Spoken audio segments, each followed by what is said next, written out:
तो दिल्ली में कल से हम प्राइमरी स्कूल्स बंद कर रहे हैं, प्राइमरी क्लासेस बंद कर रहे हैं जब तक स्थिति में सुधार नहीं हो जाता।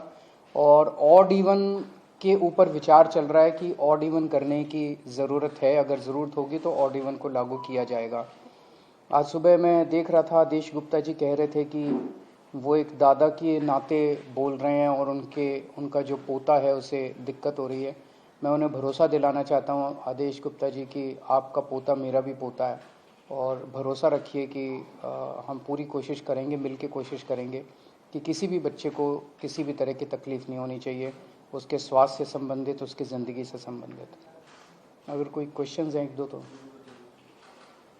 जो आप मान साहब ने कहा जो पराली को लेकर इस पे सवाल उठ रहे थे कि जो केंद्र सरकार से आप लोग कह रहे थे प्रस्ताव भेजा था नहीं माना गया, उस समय उसके बावजूद कोई और कदम जो आप लोग उठा सकते हैं? नहीं, देखो, दो प्रस्ताव हमने भेजे थे। एक तो था कि 1500 आप दे दो, 500 दिल्ली गवर्नमेंट से ले लेंगे, 500 हम दे देंगे, 2500 रुपये पर एकड़ अगर उसको मिल जाएगा, वो दिहाड़ी वगैरह पे उसका खर्च होगा 1000 के आसपास, वो पराली को एक जगह पे रख लेगा, निकाल के अपनी फसल वो गेहूं की बीज देगा।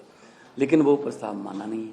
फिर हमने कहा कि बहुत सी कंपनियां ऐसी हैं जो पराली से बिजली बनाना चाहती हैं, बायोगैस बनाना चाहती हैं, उनके लिए फेडरल गवर्नमेंट से, सेंट्रल गवर्नमेंट से हमें परमिशन चाहिए थी, वो भी इतनी जल्दी में हो नहीं पाई। अभी भी हम कोशिश कर रहे हैं दोबारा कि चलो ये सीज़न हो गया तो अगला सीज़न तक तो कम से कम कर लें। तो हमारी तरफ से 1,20,000 हैप्पी सीडर्स बोलते हैं उसको, वो मशीनें चल रही हैं। मशीनों की अवेलेबिलिटी की कोई प्रॉब्लम नहीं है। हम गुरुद्वारा साहब में भी अनाउंसमेंट करवाते हैं कि जिसको मशीन चाहिए, इस गांव में मशीन, भाई 4 मशीन, 2 ट्रैक्टर हैं, अगर आपके पास अकेला ट्रैक्टर है, मशीन नहीं है, तो आप मशीन वहाँ से ले आएँ। अगर आपके पास ट्रैक्टर भी नहीं है तो ट्रैक्टर समेत भी मशीन मिलती है। तो हम एफर्ट्स में कोई कमी नहीं छोड़ रहे। सेकेंडरी स्कूल 5वीं से ऊपर की क्लासेस की आउटडोर एक्टिविटीज़ बंद कर रहे हैं। स्पोर्ट्स और आउटडोर एक्टिविटीज़ जो हैं वो नहीं अलाउड की जाएंगी। सर, आप एनसीआर की बात कर रहे थे। एनसीआर नहीं, पूरे नॉर्दर्न इंडिया की।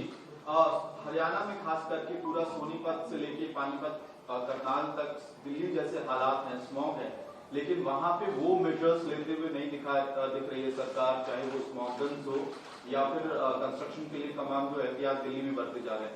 Do you think there is an urgent need for the centre to call a joint meeting? मैं वही बार कह रहा हूँ, 2 चीज़ों की ज़रूरत है। केंद्र सरकार अब पीछे नहीं रह सकती, केंद्र सरकार को इसका नेतृत्व करना पड़ेगा।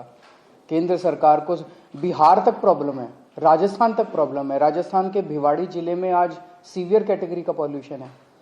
बिहार के मोतिहारी, बेतिया, कटिहार में वेरी पुअर कैटेगरी का पोल्यूशन है। ये तो पंजाब की वजह से नहीं हो रहा ना। तो ये समस्या तो पूरे नॉर्दर्न इंडिया की समस्या है, जिसके लिए केंद्र सरकार को सामने आके प्रदूषणों के कारणों के ऊपर काम करना पड़ेगा। और जहां प्रदूषण है वहां पे जो स्टेप्स दिल्ली सरकार उठा रही है, ये स्टेप्स पूरे देश में उठाने की जरूरत है। जरूर जॉइंट मीटिंग होनी चाहिए, एक्सपर्ट से गाइडेंस होनी चाहिए, हम लोगों को भी गाइडेंस मिले एक्सपर्ट से, उन सब चीजों की जरूरत है। पर एक ही चीज है कि मतलब मैं देख रहा हूँ रोज अखबारों के अंदर, केजरीवाल ने ये नहीं किया, केजरीवाल ने ये नहीं किया, केजरीवाल ने ये नहीं। अगर केजरीवाल को गालियां देने से अगर देश का प्रदूषण खत्म होता हो तो दे लो। प्रदूषण तो खत्म नहीं हो रहा ना केजरीवाल को गाली देने से, समाधान तो निकालना ही पड़ेगा ना, राजनीति से नहीं होगा, मिल बैठ के कंस्ट्रक्टिव अप्रोच करनी पड़ेगी।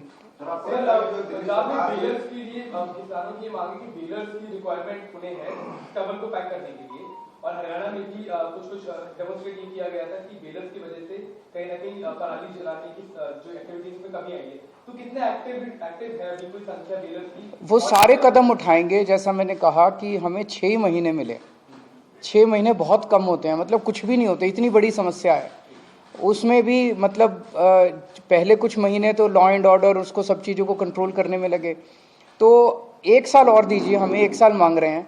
हमें पूरी उम्मीद है जिस तरह से दिल्ली से हमारी आम आदमी पार्टी की सरकारें काम करती हैं, अच्छी नीयत से, पढ़े लिखे लोग हैं हम, तो इसको भी समस्या का समाधान निकालेंगे। बेलर्स भी लेके आएंगे, हैप्पी सीडर भी लेके आएंगे, क्रॉप डाइवर्सिफिकेशन की जरूरत है वो भी करेंगे। सारी चीज़ों के ऊपर काम अभी पैरेलली चल रहा है। अगले साल में तो अगला सीजन ही होगा, अगले सीजन में आपको ये तकलीफ होनी, लेकिन हम कोशिश ये करेंगे कि हम धान से किसानों को किसी और फसल की तरफ लेके जाएं, उसके लिए मार्केटिंग चाहिए, एमएसपी चाहिए। हम बात कर रहे हैं, सेंटर के साथ भी बातचीत चल रही है कि क्योंकि राइस की कोई कमी नहीं है। मैं एफसीआई की स्टैंडिंग कमेटी का मेंबर था जब मैं मेंबर ऑफ पार्लियामेंट था। एफसीआई ये कह रही है कि हमारे पास राइस की कोई कमी नहीं है, लेकिन अब जो राइस पैदा होता है वो तो एफसीआई को उठाना पड़ता है, एमएसपी पे उठाना पड़ता है। तो हम कोशिश ये करेंगे कि ऐसी फसलें पंजाब में अगली बार आएँ ज़्यादातर जिनमें कम पानी खपत। मतलब पंजाब का नाम ही सिर्फ पानियों पर है, 5 आब, 5 दरिया, पानी नहीं है, ना तो ऊपर वाला ना ही नीचे वाला। एक किलो चावल पैदा करने के लिए 3800 लीटर पानी पंजाब खपत कर रहा है 1 किलो चावल के लिए। तो हम देश को चावल नहीं दे रहे, हम देश को पानी दे रहे हैं। तो हम कोशिश ये करेंगे, किसान खुद इस बात से सहमत है कि हमें किसी और फसल की तरफ ले जाओ, बशर्ते उन्हें उतना ही कमाई हो जितनी धान से एमएसपी बेच। दोनों मुख्यमंत्रियों से सर, शिक्षा मंत्रालय ने देश भर के स्कूलों के लिए परफॉर्मेंस रेटिंग इंडेक्स लागू किया है। 2020-21 की रिपोर्ट है। दिल्ली के स्कूलों की स्थिति खराब बताई गई है, लेवल 2 भी क्रॉस नहीं कर पाई, और उसी दौरान पंजाब ने बेहतर परफॉर्म किया 2020-21 में, पूरे देश में 3रे नंबर पर। आप सवाल ये है कि एजुकेशन मॉडल जनता से पूछ लो कि कहाँ के स्कूल अच्छे हैं और कहाँ के खराब हैं। मुझे नहीं पता ये कैसे बनाया इंडेक्स, इसकी डिटेल्स तो मनीष सिसोदिया जी बताएंगे, वो टेक्निकली सारी चीज़ों में समझ रखते हैं कि इसमें कैसे बनाया गया, क्या बनाया गया।